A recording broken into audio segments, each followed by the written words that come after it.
Welcome back to the Fort Worth Convention Center. I'm Tanner and Grace, and this is Armada. And they are cracking me up today. Hey, how was that lasagna? It was way too large, but delicious. Way too large? I ate about half of it, and then I thought, maybe I should slow down a little bit. Maybe just a little bit of prudence, just patience.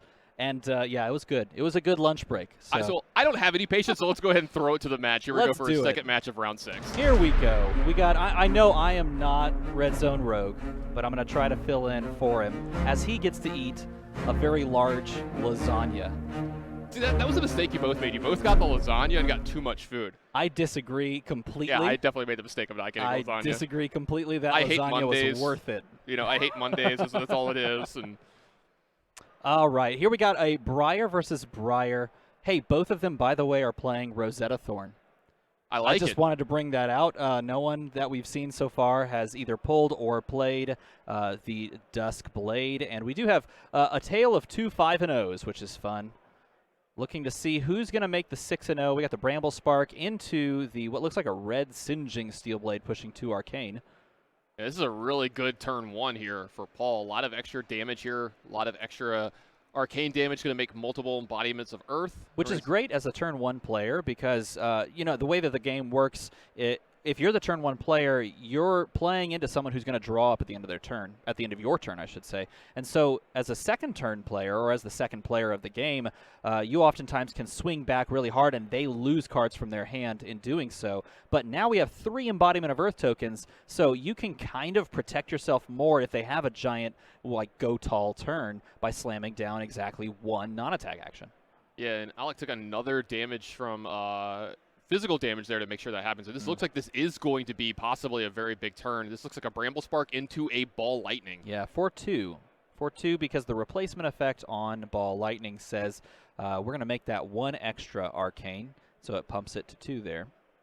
And this is something you're going to see a lot of players really trying to do in these games when they use their cards together, is anytime they can pump the Arcane, you know, Ball Lightning helps us out a lot, get the extra stuff along with this. These are the ways to win games as a Briar player. That's right. As long as you can make Ball Lightning one of your first attacks of the turn, all of the next ones, any of the arcane or physical damage they do gets 1 added to it, and that can add up quickly. Yes, it can. It looks like this was a yellow Ball Lightning coming across for 2, so a break ground blocks for 2, and that is the perfect block. And then we have the classic non-attack, attack into Rosetta Thorn. Rosetta Thorn's not affected by Ball Lightning, but it is doing 2 arcane and 2 physical. So it is going to create for him an Embodiment of Earth as well. Yeah, it looks like the full physical and the full arcane got through after a block happened on that Ball Lightning. Well, keep in mind the Ball Lightning did deal the 2 Bramble, and then we have the 2 Arcane, so he still has to block if he wants to, of course. He could just choose to drop to 14 here, keep a card in his hand instead, but it looks like he is committing. Oh, the Sigil of Suffering. And so this is going to full block here and get a point of damage for its trouble onto Alec here as well. So he's going to take a point of arcane down to 17. Paul is going to be at 16 and going into his turn here, but he's down quite a few cards here after those blocks this turn. Yeah, I think they both dropped to a 16 even, which is really cool. I want to point this out, too. Look at the equipment loadouts for each of them. I think Paul's going to probably make more use of his equipment, though I will say Cracker Jacks is fantastic, just period, end of story. I do think the Mark of Lightning is better. And look, another Sigil of Suffering. Hey, this card's really good. One good Sigil deserves another one. It does, right? We've seen Sigil do work already in this tournament, closing out games, dealing multiple plays of Sigil, dealing multiple points of damage on your opponent's turn, just finishing games out. And this does look like it's going to do something similar because it doesn't look like there's any way for Paul to stop the Arcane. Therefore, it's going to block up. Yeah, it looks like they're going to have a little bit of a question here, but let's talk a minute about these equipment that we see, because these have been pretty good all day long. We've got a Mark of Lightning, and we've got a Deep Blue on Paul's side, too, that I am a really big fan of, and think that these are really, really important for this kind of deck and what they're kind of do. We've seen Mark of Lightning do some really, really good stuff this weekend, creating extra embodiment of Earth tokens, making sure damage gets through. You can pair it with a Ball Lightning to get a lot of extra damage. And then I'm a big fan of Deep Blue because that one turn where you're like, man, I really needed that one more resource, that second resource. It allows you to pitch one of those cards. Exactly. It allows you to keep a 2-card hand and keep a strong attack that costs a lot. And 1 card, doesn't matter what it is, pitch away that card, use Deep Blue to, gain those 3 resources from that card that may not be a blue card and then come across with that attack. And I think you're exactly right. That Mark of Lightning is truly an MVP so far. And for me, and I don't know about you, but for me, if I see a Mark of Lightning in draft, I'm taking it. Oh, yeah. I mean, this has proven it. These rounds of Swiss have proven the utility of Mark of Lightning in so many random situations and so many good situations for using Mark of Lightning that it's just one of those snap picks that you're probably pretty safe taking.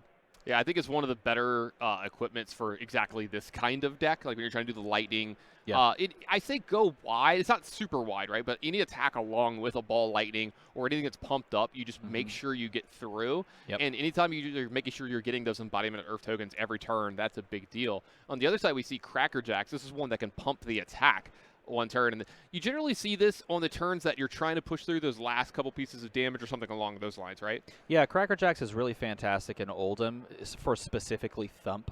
It's also really good for Lexi if you're trying to push, 1 extra damage to, trigger an on-hit effect, or you could even do it like a weird thing where you have an unoptimal turn, maybe Bolt-in Shot, you had to Arsenal it on the previous turn, and you can actually play the Bolt-in Shot with Cracker Jacks before giving it a pump, and because you pumped up Bolt-in Shot, its attack is greater than space, so it gains Go again.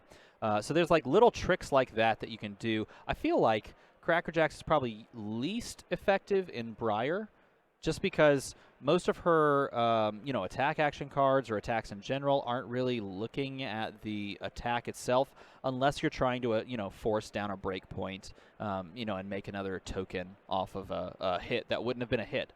So it's a little less utility-based. It's not as good in Briar from what I've seen. And Mark of Lightning, of course, has been an absolute just train wreck of a card for people to play against. So in this scenario, I would say that Mark of Lightning is the one you'd probably want in this game. All right, so it does look like Paul's going to end his turn here, make an embodiment of Earth token, and draw back up to 4. So we're back over to Alec.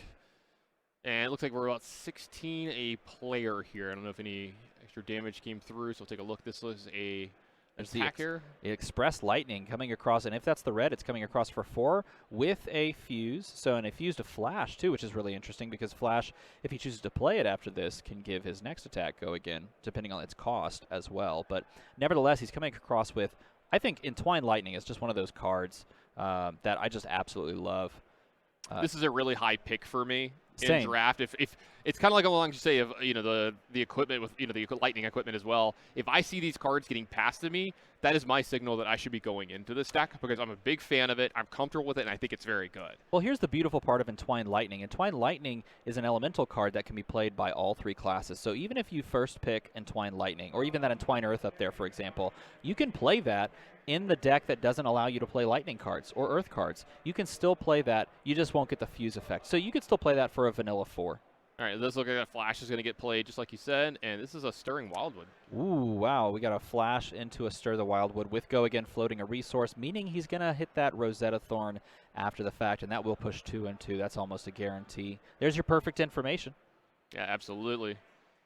Looks like we got a little bit of He's just going to straight take the, through. look at this. He's just going to straight up take the, I think it's 5 off the top of my head. I think Stir comes in for 5, and that's before you even factor in any of its bonuses. But I don't think any bonuses were given this turn. Yeah, it was not fused, and there was no arcane damage Correct. beforehand, so definitely I think just 5. Looks like 1 embodiment token has been made, and it looks like we are going to get, I'm believing this is blocking and not gaining life here. So it does appear that it's blocking for 2. I would imagine he takes the 2 arcane, so he's down to 8.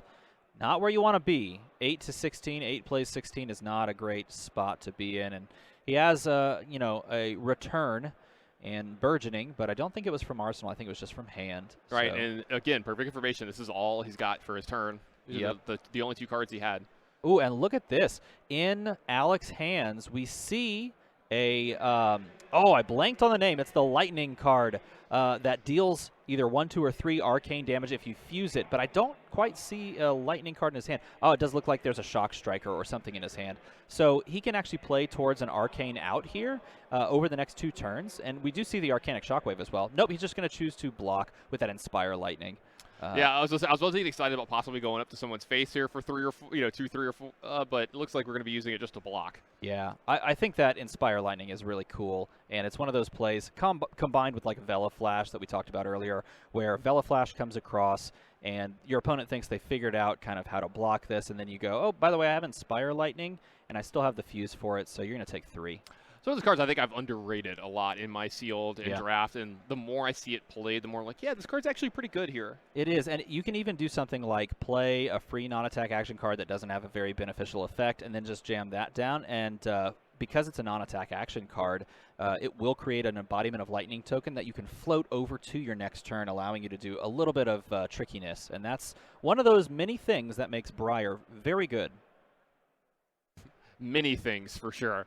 So it looks like we got a double block here from Alec. It's going to block out of the Burgeoning, and that's going to, well, a damage does get through, it seems like. And we got an embodiment of Earth token being made on Paul's side, so we're going to go back over to Alec with 2 cards to see if he can get an attack going this turn. Well, it looked like, I think he kept the Arcanic Shockwave, and maybe he kept the Shock Strider as well, so he can just at least push 4 or 3 plus a Point of Arcane. It looks like that's the case. Pushing 4 and then revealing the Shock Striker so that he can deal 1 Arcane and just continue to lower that life total, put him in that threshold. Another card that's just a favorite of mine. I absolutely love this card. Attacks well, gets that Arcane damage, and in the dedicated Lightning decks, I think this is a very, very standout card. The fact that it costs nothing is, I think, its biggest hallmark. I mean, pushing 4, costing nothing, you can do exactly this play. Keep a card from hand. That's a Lightning card. Fuse a 4 attack, and your opponent still has to deal with something. And he's gonna block with his own one. Look, they both love the card. We all love the card. Up. They know what's up. Yep. Blocking for 3, taking 1, making 2 Embodiment of Earth tokens, which makes his next turn blocking so much more comfortable. And Alex going to draw back up, sending over with an Arsenal card here, so he does have the full 5 cards, but Paul looks like he's setting up an attack here. We've got a Vela Flash coming in. I think it looks like the blue Vela Flash. If it is, that does allow him to do some tricks here, possibly play a non-attack with Go again, gain an action point after it resolves, and then maybe push some more damage. You can actually Rosetta Thorn after this if you do play a non-attack with Go again, and then Rosetta Thorn's turned on. Right, because you don't have an action point, but since you could play your non-attack card as an instant, if it has Go again, it gives you that action point back. That's right. Giving you the chance, if you have a resource left over like we see, to be able to attack with that Rosetta Thorn and get the bonus, too. It's a very, very good turn. The 2 and 2 is what you want with Rosetta Thorn as Briar. Puts a lot of danger and a lot of threats on your opponent when you can play a Vela Flash like this. Didn't look like he fused it though. Did we see the fuse here? If he didn't, then he can't play it. Yeah. So definitely an interesting card to kind of think about. And when you're deck building, that's a line that you want to consider. It is just in this case vanilla damage, which is fine. But definitely one of those things when you're deck building, when you're drafting, when you're playing in sealed, you should look at that and see where that sits. All right, Paul's going to go down to 6 here. We're going to go back over to Alec, who's at 8. He's going to start with cracking his Cracker Jacks. Yeah, we got Cracker Jacks into Weave Earth. That's a blue Weave Earth, so it's not a huge buff, but we have the and he's going to reveal the Earth Lore Surge. No, he's going to pitch it. He's going to pitch it to pay. No, he's going to reveal a So. Okay. It doesn't matter because he's going to reveal a So, and he's going to play this. It looks like a blue Stir the Wildwood. So that blue is, I think, 3, and then 4, 5, perhaps 6, 7, 7. Yeah, I think it's about 7. It's hard for me to tell from here. Nevertheless, at 7, you're really threatening a lot of over-the-top damage, and your opponent. In this case, Paul's really starting to think, oh, the game is getting pretty long. We're dropping down into that danger zone for life thresholds. This is the kind of attack that you want to play out and really push, as Alec, really push your opponent into the kill range for arcane damage. Yeah, this is the seat you'd rather be in out of the 2 seats right now because you're the one asking the big question between the 2 of them, and you have the little bit of a life buffer. It does look like it's a triple block here from Paul. I think this is the right call, and he's gonna. Oh, look at this! He's gonna destroy the Sutcliffe Suede Hides. Play from Arsenal. Nope, he's just gonna play the Rosetta Thorn for 2 and 2. He got me too there. I thought he was going for the Arsenal. I thought he was going for it, but the 2 and 2 is probably way better. That was definitely a balk, honestly. He balked. Yeah. Maybe he did. Nevertheless, I think this is what you should do. You want to be in this position, especially because you don't have the Mark of Lightning. And you don't want to lose tempo and then lose the game to a Mark of Lightning. Plays down the Amulet and passes, I think. Yeah, I think that's what it looks like. Amulet with a card in Arsenal, passes up to 4 cards. No embodiments of Earth here, so the shields are down. At this for point, Paul. you're just looking for 2 arcane damage as Alec. That's all you need. But it looks like he drew into, oh my That goodness, triple. 3 rites of replenishment. Which, if they're blue, I think they attack for 4. If they're red, they attack for 6. This is not the hand that you want to see. This is the hand that Paul needed to happen. Is a hand that doesn't have a way to deal any arcane damage or to activate Rosetta Stone. Yeah, just I call it cannot Rosetta say Stone. it. It's I okay. keep wanting to say Rosetta Stone. Any way to activate the extra damage.